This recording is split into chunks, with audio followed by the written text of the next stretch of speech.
Welcome to the Human Capital Innovations Podcast, your go-to source for personal, professional, and organizational growth and development. We hope you tune in often for all things people management, organizational development and change, organizational leadership, and social impact related. Maximize your personal and organizational potential with Human Capital Innovations Podcast.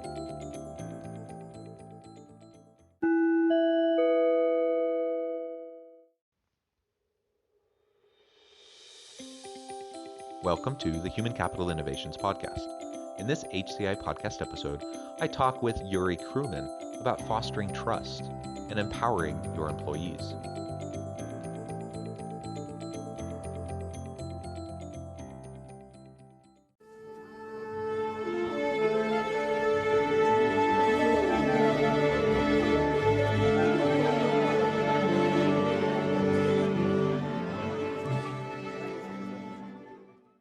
Yuri Kruman, welcome to the Human Capital Innovations Podcast. Thank you very much, Jonathan. Great to speak with you. Yeah, I'm super excited to have this conversation. It's always fun talking in the pre-interview, getting to know my guests a little bit. And we were talking a little bit about where we're from, and you're there in Brooklyn. I'm here in Utah. I think there's lots of similarities in terms of the coronavirus pandemic and how our communities are responding to these challenges. And really, as I look over your bio and see all of your background, a tremendous opportunity to talk with you and share with listeners some of your insights. I just wanted to share Yuri's bio with everyone as we get started. Yuri Kruman is the interim CHRO, the Chief People Officer of HealthFlex HHS, and CEO of HR Talent and Systems Consulting, an award-winning HR consultancy. A certified SHRM SCP, he is likewise a sought-after speaker and expert on HR, digital transformation, and employee experience. Yuri is a Forbes Coaches Council member and contributor to Forbes, Entrepreneur, Business.com, Influencive, and a number of other top platforms. He had consulted and spoken at numerous Fortune 500 and Inc. 5000 companies, VC-backed startups, and top universities, including Ernst & Young, Google, Columbia, and the University of Pennsylvania. Likewise, appearing on network TV and on podcasts, including NBC's Tipping Point, Leadership and Loyalty Podcast, Entrepreneur on Fire, and Wharton Business Radio. In addition, his executive leadership coaching practice has impacted thousands of top executives. He is the author of What Millennials Really Want from Work and Life, and the forthcoming Be Your Own Commander-in-Chief. Just, again, what an awesome background. I'm really excited to have this conversation with you. Before we dive on into the topic for today, is there anything else you would like to share with listeners by way of background, how you got to where you're at, anything like that? Yeah, I mean, just in the simplest terms, I'm just a dude in Brooklyn. I've got a wife and 3 kids, and New York is fun when there's no corona, but right now, not so much, like most places. Yeah, we're into our third wave, and there's definitely been a spike here in Utah. Some people take it seriously, and some people are wearing masks, other people aren't. So it's frustrating. I don't know how it is in New York right now. I know you were hit very rough early on, and hospitals were at capacity. Right now, that's where we're at in Utah. We're at capacity. We're past capacity, and so it's everyone's nervous about just being able to treat everyone who has health issues, whether it's coronavirus or other issues. Yeah, I mean, I think as much as everyone loves hating on Cuomo and de Blasio, especially de Blasio, but anyway, for Cuomo, I think he did do some things right. Maybe not the killing businesses part, but potato, what can you do? I think that we're probably in better shape than a lot of other places because we went through the worst and we kind of had to adjust in flight. In my particular neighborhood, I would say that a lot of people are still not really taking precautions. They just kind of, part of it is like faith. We just believe that we're supposed to get through this. If I'm supposed to go, I'm going to go anyway. If I'm not, I'm not. And the other part is, well, whatever. Like we're over it. That kind of attitude, which I think is very harmful. But it is what it is. Yeah, yeah. Well, I appreciate your take on it and perspective. I think all of us, definitely need to take it seriously. We need to move forward the best we can despite the challenges. So, Yep. Well, good. So I think, as we dive on in today and get started, I really would love to get your take. I know with your book on millennials and your upcoming book about being your own commander in chief, you've done a lot of work around, how to get the most out of your people, how to hire strategically, and both in your consulting work and in your your own professional work and as interim CHRO. What are some of the things that you've seen as the biggest challenges, and I suppose the flip side of that is opportunities for organizations as they're looking at hiring, attracting and retaining top people, and then empowering them and getting the best out of them? So I think to give some context to the conversation, I'm coming in as an interim CHRO for fast growth companies, across different industries. Right now, HealthFlex, that is a company in home health and hospice. So, each industry has its particular challenges, but I would say that as in this case for HealthFlex, the company is an Inc. 5000 company for the last 3 to 4 years, and I would say that in that corner of the world, fast growth masks a lot of problems, because when you're getting great revenue and your growth figures look great, and maybe you're able to raise a round of money if that's your thing, you tend to not pay attention to a lot of issues, especially around HR. HR is, we know it's a little bit of this, last on, first off kind of mentality. And there are always massive expectations and, tiny budget, if any, for anything around, people subjects. So when I'm coming in as the essentially first, it's not even a strategic hire because I'm not coming in as a full-time person. I've done that before, but the first strategic hire, the actual first full-time CHRO or chief people officer, is usually set up to fail.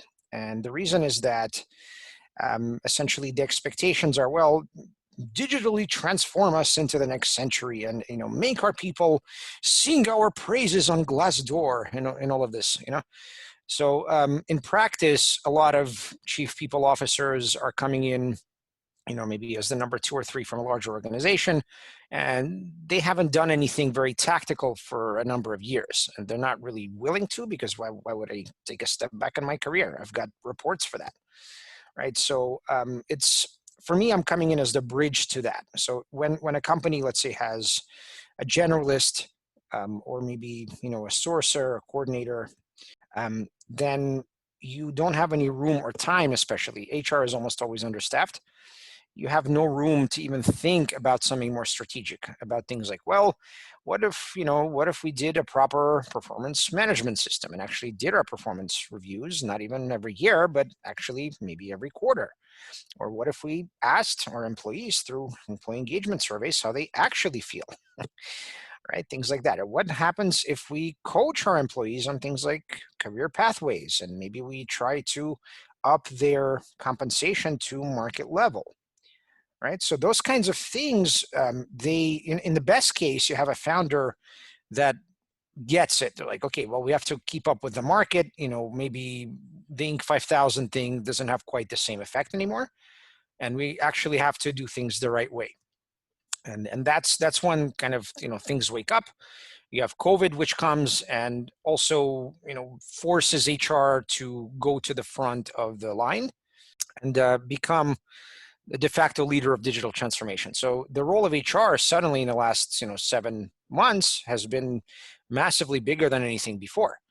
And that doesn't necessarily mean budget. It just means, hey, you guys better show up and empower our people and, make our systems work and communicate everything and, just make everyone okay. And, we're not therapists. We're not physicians. We don't have any magic special powers, but suddenly we're called upon to do this. So that's kind of the state of HR right now. And, for better or worse, those that are doing it well are Yes, communicating really well. They're able to listen to people, to talk a lot less and to spout the kind of legalese and compliance language that is customary for HR. They're just listening.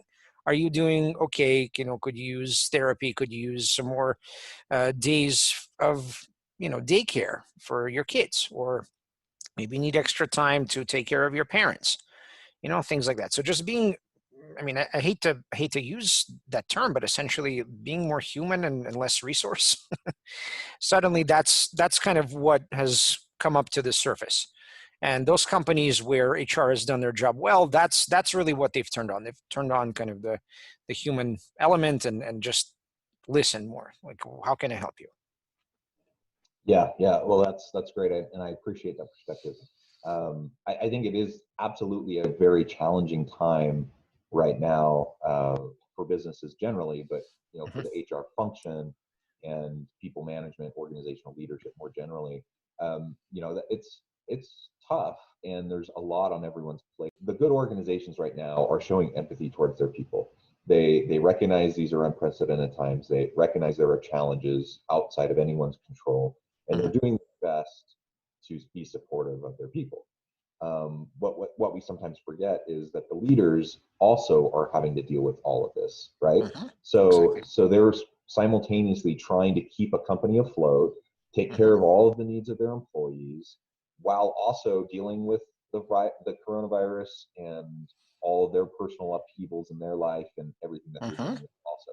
And Absolutely. that's a crazy heavy load for people to be carrying. And you articulated really well the shifting responsibilities and role of HR. And Hmm. I've seen the exact same thing in organizations I work with. Yep. That they're just so burdened. And so then the question becomes, how sustainable is that? Hmm. While companies are bootstrapping, trying to get by so they can continue to, you know, stay afloat and make payroll. And so, like you said, HR is understaffed, but they're expected to do more. I'm not sure quite what the answer is there, but I do know it's unsustainable in its current Yep. arrangement, and so we do need to figure it out.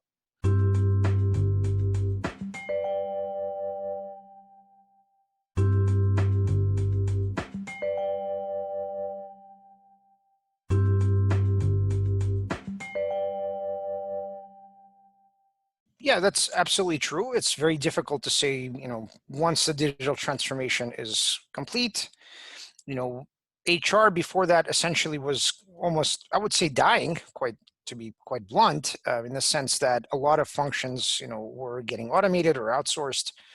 Let's say you're a small company and your compliance gets outsourced to JustWorks, and hey, guess what? They do your payroll, they do all the benefits enrollment. If you have questions, you call JustWorks, not the HR person. So what's left, right? I'll tell you, actually, the reason that I do this work, I'm coming from an executive coaching background. That's what I love doing. I love sitting down with people, listening to their background, their story, and I'm able to not just read the person or help them to be more productive or maybe a better leader in whatever the case may be, but coaching. You have to really coach people, and you have to do it in a thoughtful and meaningful way. Sometimes you can do it internally if you have the right kind of person. You have this paradigm of Wendy Rhodes from Billions. I kind of joke that I'm the Jewish Wendy Rhodes, the male version. But that's the kind of thing that will sustain HR. HR needs to say that, look, this is a lot more than just legal and compliance. This is a lot more than just the putting the systems together and making them work. This really is about sitting down and making sure we're clear on who is this human, what are they about, what do they want to do when they grow up, and how can we help them in the 2 to 3 years or whatever that they're with us to do their best work as soon as possible. Because that's the way you set up a virtuous cycle, the right aligned incentives between the company and the employee. Because traditionally, the two are seen as somehow antagonistic, and that really doesn't need to be that way. And it's actually a terrible way to look at humans. So one of the reasons, actually, segueing into the book that I've written, it's a little bit different take on what HR is supposed to do. So if you look at how governments and universities and secondary schools have utterly failed to teach students life skills. When we're talking about how do you build a business, how do you manage your career, how do you manage your finances, right? I mean, never mind how do you manage expectations, how do you make decisions, how do you process information, right? You're just sort of like, go nuts, go to college, good luck, buddy. Hopefully that 50,000 a year or whatever you're paying will help out, but no, probably it won't. You still got to go into the real world and pay your dues, right? So that paradigm it's incredibly harmful. And the issue is that corporations are on the receiving end of it, right? They get employees that somehow start underperforming despite their massive talents. They can't handle, mental health issues, physical health issues, finance problems. They can't pay down their student debt. All of that real, humanity that's hiding in the closet suddenly is out front, and ain't much you can do about it, right? Now you're HR, and you gotta wrestle with it. So the point of my book, which is called Be Your Own Commander in Chief, is essentially to provide a really comprehensive, not just resource, not just tools and hacks and strategies, but a real tangible philosophy for how an employee or just any human can empower themselves to live their best life and their best professional life as well. So if you're HR, instead of being afraid, like, oh my God, I don't want to help them to start a side hustle. In fact, you got to open up.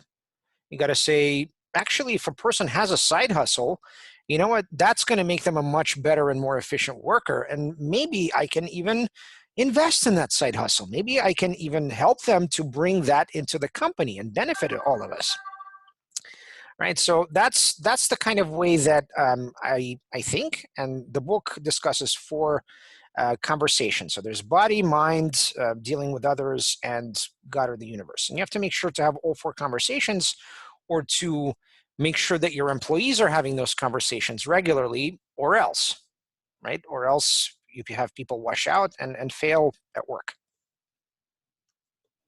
Yeah, that's great. And I absolutely agree in terms of this perspective towards kind of old school personnel management, transactional HR versus the more people development, strategic HR that is so essential.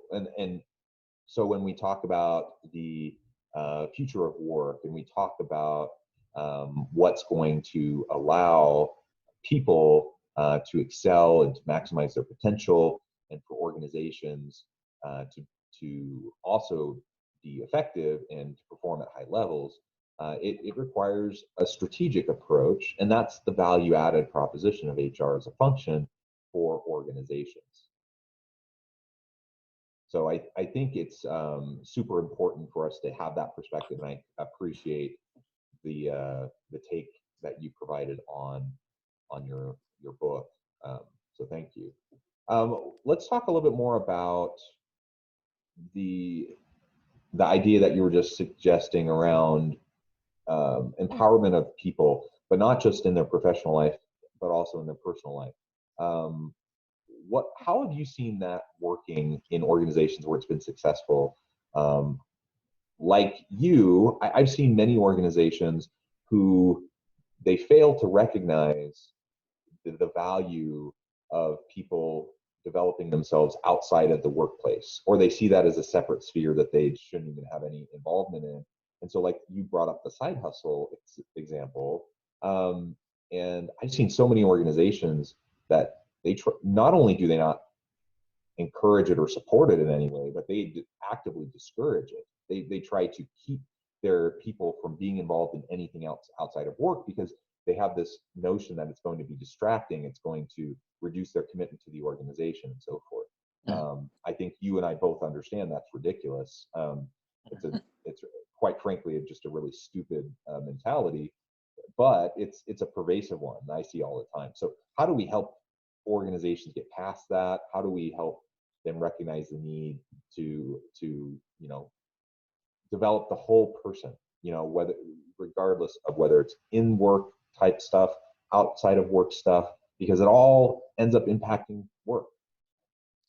I mean, first of all, we've seen something very interesting in this bizarre times. The paradigm of command and control, and paternalistic top-down kind of thinking. If that has not been applied with digital transformation, it just dies away. It just disappears. I mean, I unfortunately I've seen that firsthand in this crisis. In an organization that's not set up to think the right way, to to pay lip service, but not to kind of do the legwork, it doesn't work. People still have too many options. They have, in some ways, they have more options because, hey, now I can work for anyone across the country. I don't have to stay in your crappy company where you treat me like garbage. So the new paradigm, if I may, it's not necessarily new for everyone. Some people have always done business this way, but more and more realize I can't really force people to stay. I can't really get a great read on what's actually going on without, getting vulnerable and without actually, acknowledging that I'm a human too, and that I have problems and I have flaws. And the whole command and control thing is a giant sham. It's a terrible facade. So let's cut the crap in a way and just do things the right way. And that's what I've seen happening. Awesome.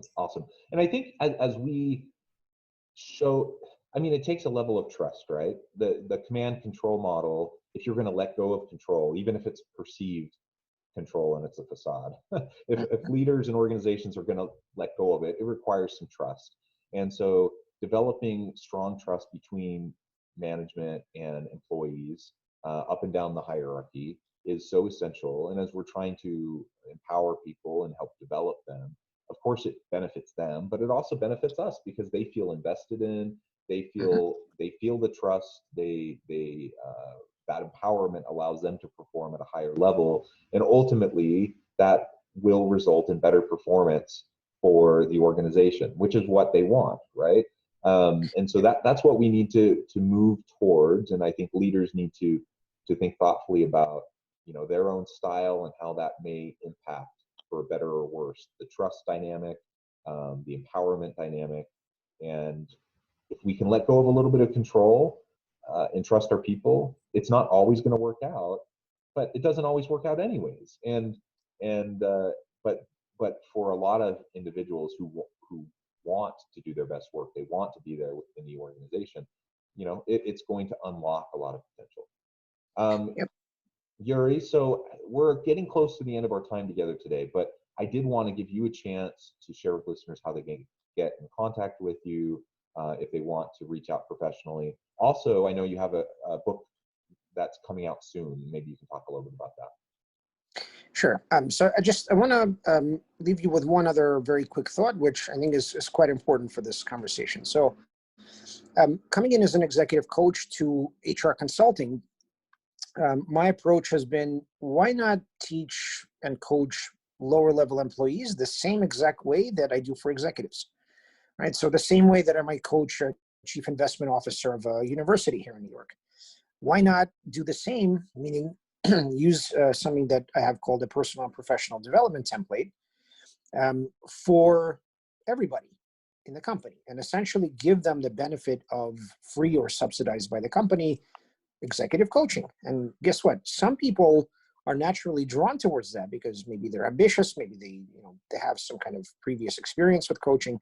They go for that. And most other people, unfortunately, they act like sheep because of command and control.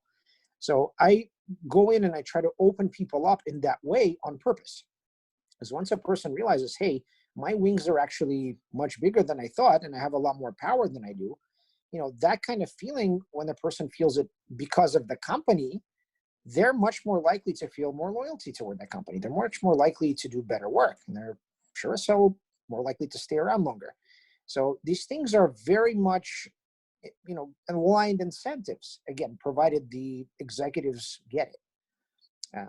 So I just wanted to leave you with that one piece. Now, in terms of if anybody wants to get in touch with me, my company is called HR Talent and Systems. So feel free to visit hrtalentsys.com or just email me at yuri@hrtalentsys.com. And just very briefly about my book, I mentioned more or less what it's about. The premise there is not just, okay, great, you're an employee, you want to do well, maybe you're young or young at heart, and, you want to go far. So here's how to do it. But if you're HR, or never mind HR. Again, most HR is unfortunately very conservative and maybe seeing this as a threat. Like, oh no, we're subsidizing that side hustle. So let's say if you're a founder and you have a company, maybe it's fast growth, maybe it's not, and you want to empower your people in a meaningful way, you have to start the right conversations. You can't do it, just magically with, some kind of benefit or perk. And you can't just do it by bringing in a speaker once, right? There has to be some kind of comprehensive, again, not just set of hacks, but a philosophy, something actually which I think our times are sorely missing. So for me, this book is meant to start a conversation, meaning, okay, we're all in this, but not because, I say some nice words, because, hey, I'm also suffering. I live in a place where, people, I don't know, don't wear masks. I don't feel safe. And I've got 3 kids jumping on my head, and I got to take care of my parents. And I'm the CEO, and that's life. How about you guys? Like, yeah, you're right. So, right, you open up the conversation. You go with your people, and you just acknowledge that, okay, we're all in this together. I'm going to do my best to clear the road for you to do your best work, to live your best life. And I'm asking you in return, please do the same. Please do your best work and be open about whatever struggles you have. And that way we might actually live up to that, family culture we talk about. Excellent. Well, thank you, Yuri. It has been a great time talking with you. I've really enjoyed it. I hope that listeners will reach out, get connected, check out Yuri's books.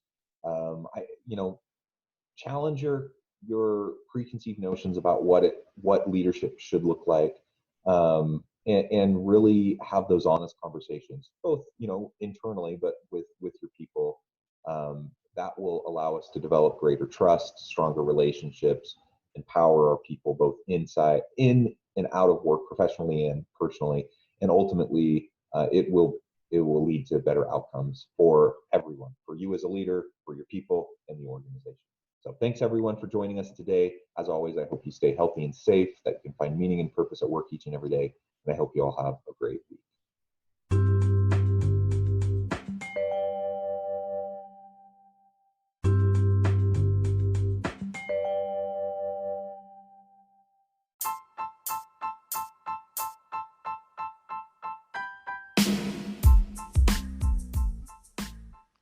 We are excited about the launch of HCI's new magazine, Human Capital Leadership. Human Capital Leadership is a free, interactive e-magazine designed to help individuals, leaders, and organizations find innovative approaches to maximize their human capital potential. We will be publishing issues quarterly in August, November, February, and May. Check out the first issue and let us know what you think.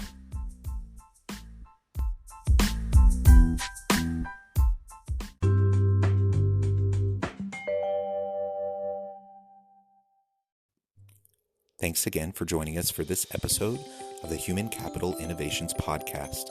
I hope you stay healthy and safe and that you have a great week.